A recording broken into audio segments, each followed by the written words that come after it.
Code of civil ಪ್ರೊಸೀಜರ್ನ order 1 rule 10 ಪ್ರಕಾರ ಯಾವುದೇ ಶೂಟ್ನಲ್ಲಿ ರಾಂಗ್ ಪ್ಲೇಂಟಿಫ್ನ ನೇಮ್ ಎಂಟ್ರಿ ಆದರೆ ಅಥವಾ ಕೋರ್ಟ್ಗೆ ರೈಟ್ ಪ್ಲೇಂಟಿಫ್ ಆ್ಯಡ್ ಆಗಿಲ್ಲ ಅನ್ನುವಂತಹ ಡೌಟ್ ಬಂದರೆ ಶೂಟ್ನ ಯಾವುದೇ ಸ್ಟೇಜ್ನಲ್ಲಿ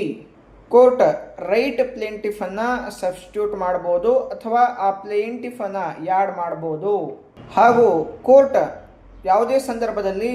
ಶೂಟ್ನಲ್ಲಿರುವಂತಹ ಪಾರ್ಟೀಸ್ಗಳ ಒಂದು ಹೆಸರನ್ನು ತೆಗಿಬೇಕು ಅಂದ್ಕೊಂಡಾಗ, ಸ್ಟ್ರೈಕ್ಔಟ್ ಮಾಡಬೇಕು ಅಂದ್ಕೊಂಡಾಗ ಅಥವಾ ಯಾವುದೇ ಒಂದು ನ್ಯೂ ಪಾರ್ಟೀಸ್ಗಳನ್ನು ಆ್ಯಡ್ ಮಾಡಬೇಕು ಅಂದ್ಕೊಂಡಾಗ without application or with application, ಅದು ಪ್ಲೇಂಟಿಫ್ ಆಗಿರ್ಬೋದು ಅಥವಾ ಡಿಫೆಂಡೆಂಟ್ ಆಗಿರಬೇಕು, ಆ ಪೊಸಿಷನ್ಗಳಲ್ಲಿ ಕೋರ್ಟ್ಗೆ ಸರಿ ಅನಿಸಿದರೆ ಆ ವ್ಯಕ್ತಿಗಳನ್ನು ಆ ಪೊಸಿಷನ್ನಲ್ಲಿ ಆ್ಯಡ್ ಮಾಡಿ ಪ್ರೊಸೀಡಿಂಗ್ಸನ್ನು ನಡೆಸಿ ಶೂಟನ್ನು ಇತ್ಯರ್ಥಪಡಿಸಿಕೊಳ್ಳೋದಕ್ಕೆ ಆರ್ಡರ್ ಮಾಡ್ಬೋದು.